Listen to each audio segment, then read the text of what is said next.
Indo American press ക്ലബിന്റെ ക്ഷണപ്രകാരം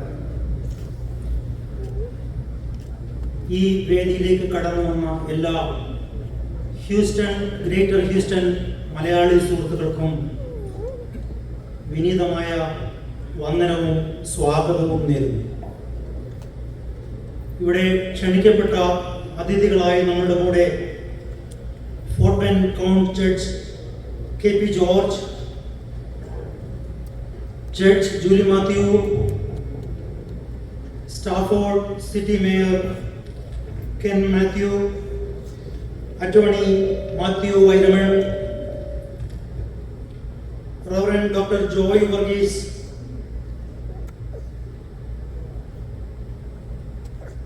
ശ്രീ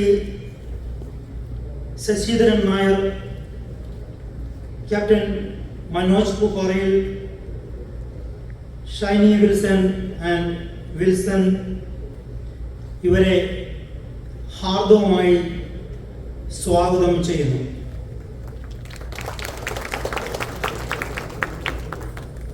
നമ്മുടെ പ്രധാന അതിഥിയായി നമ്മളെ കാണുവാനും നമ്മളോട് സംവദിക്കുവാനും സംസാരിക്കുവാനും നമ്മളെ കാണുവാനും കേരളത്തിൽ നിന്നും കടന്നു വന്ന നമ്മുടെ പ്രിയപ്പെട്ട ഷാജൻ സ്കറിയയ്ക്ക് ഇൻഡോ അമേരിക്കൻ പ്രസ് ക്ലബിന്റെ പേരിലും ഗ്രേറ്റർ ഹ്യൂസ്റ്റൺ മലയാളികളുടെ പേരിലും ഞാൻ ഈ സമ്മേളനത്തിലേക്ക് ഹാർദവമായി സ്വാഗതം ചെയ്യുന്നു.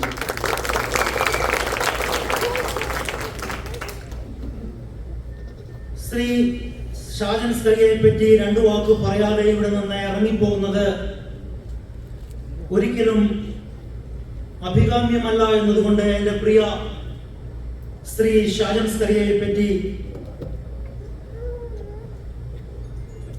ഞാൻ പ്രത്യേകിച്ചൊന്നും പറയേണ്ടതില്ല എങ്കിൽ പോലും നമ്മളേറെ സ്നേഹിക്കുന്ന,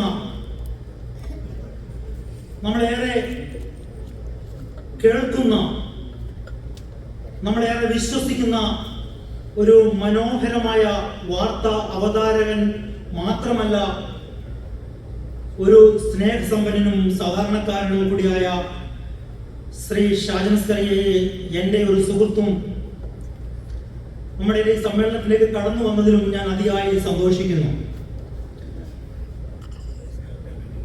സാധാരണ നാം വാർത്തകൾ അറിയുവാൻ താല്പര്യമുള്ളവരാണ്. കാരണം നമ്മളൊരു സമൂഹ ജീവി ആയതിനാൽ നമ്മൾക്ക് നമ്മുടെ ചുറ്റും നടക്കുന്നത് എന്തെന്ന് അറിയുവാൻ താല്പര്യമുണ്ട്. എന്നാൽ നാം ഇന്ന് കേൾക്കുന്ന വാർത്തകൾ യഥാർത്ഥത്തിൽ വാർത്തകളാണോ എന്ന് നാം ചിന്തിക്കേണ്ടിയിരിക്കുന്നു. വാർത്തകളോടൊപ്പം പല ചാനലുകളും അവരുടെ താല്പര്യങ്ങൾ ഒരു അജണ്ടയായി കുത്തിക്കയറ്റിയിട്ട് നിങ്ങൾ എന്ത് ചിന്തിക്കണമെന്ന് ഓരോ ചാനലുകാരും ചിന്തിക്കുകയാണ്. അവർ ചിന്തിക്കുന്നത് പോലെ നാം ചിന്തിക്കുവാൻ വേണ്ടിയാണ് മിക്ക TV ചാനലുകളും മിക്ക വാർത്താ അവതാരകരും വളരെ പാടുപെടുന്നത്. അവിടെയാണ് നാം ശ്രീ ഷാജൻ സ്കറിയയെ കാണുന്നത് വ്യത്യസ്തനായിട്ട്. സത്യസന്ധമായി നമ്മുടെ ഹൃദയത്തിലേക്ക് സത്യത്തിന് നിരക്കാത്ത എന്തു കണ്ടാലും അത് നമ്മുടെ സമൂഹത്തിന് യോജിച്ചതല്ല എന്ന് മനസ്സിലാക്കിക്കൊണ്ട് നമ്മളോട് വിളിച്ചു പറയുവാൻ ചങ്കൂറ്റം കാണിക്കുന്ന നമ്മുടെ ശ്രീ ഷാജൻ സ്കറിയയെ നമ്മുടെ ഹൃദയത്തിൽ ഏറെ നെഞ്ചിലേറ്റുന്നു. നാം നമ്മുടെ ബാല്യകാലത്ത് നമ്മൾ രാവിലെ എഴുന്നേൽക്കുമ്പോൾ അല്ലെങ്കിൽ എഴുന്നേൽക്കുന്ന മുൻപായി നാം മിക്കപ്പോൾ കേൾക്കുന്നത് കൗടില്യ സുപ്രചാര എന്ന ഈ ഹൈന്ദവ ക്ഷേത്രങ്ങളിൽ നിന്ന് വരുന്ന ഗാനങ്ങളാണ്. അത് കഴിഞ്ഞാൽ ഞങ്ങളുടെ വീടുകളിൽ അല്പം കൂടെ കഴിയുമ്പോൾ കേൾക്കാം ഈ നമ്മുടെ ഏതെങ്കിലും ഒരു മിഷണറിയുടെ അല്ലെങ്കിൽ നമ്മുടെ ആത്മീയ യാത്ര എന്നൊക്കെ പറയുന്നത് എൻ്റെ പിതാവ് വെച്ചുകൊണ്ടാണ് നമ്മൾ എഴുന്നേൽക്കുന്നത് മിക്കപ്പോൾ. എന്നാൽ ഇവിടെ നാം പലരും ഷാജന്റെ വാർത്തകൾ വെച്ചുകൊണ്ടാണ് നാം നമ്മുടെ പ്രഭാതം തുടങ്ങുന്നത് തന്നെ. നമ്മുടെ പ്രഭാത ക്രമങ്ങൾ ചെയ്യുമ്പോൾ തന്നെ നാം ഈ വാർത്തകൾ വെച്ചുകൊണ്ടാണ് ചെയ്യുന്നത്. ബാക്കിയുള്ളത് നമ്മൾ ഓൺ ദ വേ നമ്മൾ ജോലിക്ക് പോകുമ്പോൾ നമ്മൾ കാറിലും മറ്റും കേട്ടുകൊണ്ടാണ് നാം പോകുന്നത്. അങ്ങനെ നമ്മുടെ പ്രഭാതം പൊട്ടിവിടലുമ്പോൾ തന്നെ നാം ഷാജൻ സ്കറിയയെ നമ്മുടെ നെഞ്ചിലേക്ക് കഴിഞ്ഞിരിക്കുന്നു. നമ്മുടെ സാമൂഹിക ജീവിതത്തിൽ കേരളത്തിൽ ഒരു പ്രതിപക്ഷത്തെക്കാളും പ്രതിബദ്ധതയോടെ ജനപക്ഷത്തിൽ നിന്നുകൊണ്ട് ജനങ്ങളുടെ വികാരങ്ങൾ നെഞ്ചിലേറ്റി നമ്മോട് ഇത് ശരിയാണെന്നും ഇത് തെറ്റാണെന്നും പറയുവാനുള്ള ചങ്കൂറ്റം ഷാജൻ സ്കറിയ കാണിക്കുന്നുണ്ട്. എന്നാൽ സത്യം പറയുന്നതിന് അദ്ദേഹം കൊടുക്കുന്ന വില നാം ചെറുതായി കാണരുത്. 130ഓളം കേസുകളിൽ ഇന്ന് ഷാജൻ സ്കറിയയെ അകപ്പെടുത്തിയിരിക്കുമ്പോൾ എനിക്ക് എന്റെ പ്രിയ സുഹൃത്തിനോട് പറയാനുള്ളത്, സഹോദര, നിങ്ങളുടെ തൊപ്പിയിലെ ഓരോ തൂവലുമാണ് ഈ 130 കേസുകളും എന്ന് പറയുന്നത്.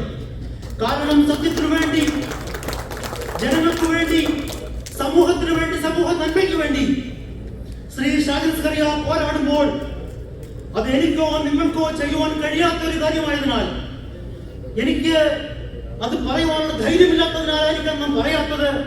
എന്നാൽ ആ ചങ്കൂറ്റം നമ്മുടെ പ്രിയ സുഹൃത്ത് ഷാജൻ സ്കറിയ സമൂഹത്തോട് കാണിക്കുമ്പോൾ നാം ആദരവോടെയാണ് അതിനെ കാണുന്നത്.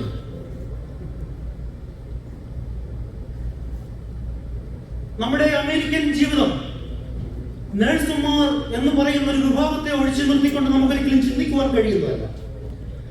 നഴ്സിംഗ് സമൂഹത്തോട് ശ്രീ ഷാജൻ സ്കറിയ കാണിക്കുന്ന കഷ്ടപ്പാടും സ്നേഹവും അവർക്ക് വേണ്ടിയുള്ള ത്യാഗവും, ഈ കഴിഞ്ഞ ദിവസം അദ്ദേഹം ഈ അമേരിക്കയിലേക്ക് വരുമ്പോൾ കേരളത്തിൽ നഴ്സുമാർക്ക് വേണ്ടിയുള്ള സംഘടനയുടെ പ്രസംഗത്തിനിടയിൽ നിന്നാണ് അദ്ദേഹം പ്ലെയിൻ കയറി ഇവിടേക്ക് വരുന്നത്. എന്റെ ഭാര്യയും എന്റെ സഹോദരിയും എന്റെ മകളുമൊക്കെ നഴ്സ് ആയതുകൊണ്ട് തന്നെ പറയട്ടെ, സഹോദര, താങ്കളോട് ഞങ്ങൾ ഏറെ കടപ്പെട്ടിരിക്കുന്നു. ഒരു പച്ചയായ മനുഷ്യനും ഒരു അധ്വാനിക്കുന്ന നമ്മളിൽ ഒരാളുമായ ശ്രീ ഷാജൻ സ്കറിയയോട്, പ്രിയ സഹോദര, നിങ്ങളെ ഞങ്ങൾ നെഞ്ചിലേറ്റുന്നു, നിങ്ങളെ ഞങ്ങൾ സ്നേഹിക്കുന്നു, നിങ്ങളെ ഞങ്ങൾ ഒരിക്കലും മറക്കുവാനോ കൈവിടുവാനോ കഴിയാത്തൊരു വ്യക്തിത്വമായി ഞങ്ങളുടെ ജീവിതത്തിലേക്ക് ഞങ്ങൾ ഏറ്റെടുത്തിരിക്കുകയാണ്. വാർത്താ ചാനലുകളിൽ സ്വന്തമായി ഒരു വഴിത്താര തെളിച്ചുകൊണ്ടാണ് ശ്രീ ഷാജൻ സ്കറിയ യൂട്യൂബ് വാർത്തയിലേക്ക് കടന്നു വരുന്നത്. ഇന്ന് നമുക്ക് 100,000 വാർത്താ ചാനലുകളുണ്ട്, യൂട്യൂബേഴ്സ് ഉണ്ട്. എങ്കിലും നമ്മുടെ പ്രഭാതത്തിൽ നമ്മൾ ആദ്യം കേൾക്കുന്നതും കാണുന്നതും ശ്രീ ഷാജൻ സ്കറിയയാണെന്ന് ഹൃദയത്തോട് ചേർത്ത് വെച്ചുകൊണ്ട് നമ്മോട് പറയട്ടെ, ഈ വേദിയിലേക്ക്, അല്ലെങ്കിൽ ഈ സമൂഹത്തിലേക്ക്, ഭൂഷണിലേക്ക്, ഈ നമ്മുടെ സമൂഹത്തിലേക്ക്, നമ്മുടെ മിസ്സിലേക്ക് ശ്രീ ഷാജൻ സ്കറിയയെ ഹാർദവമായി സ്വാഗതം ചെയ്യുന്നു. Thank you.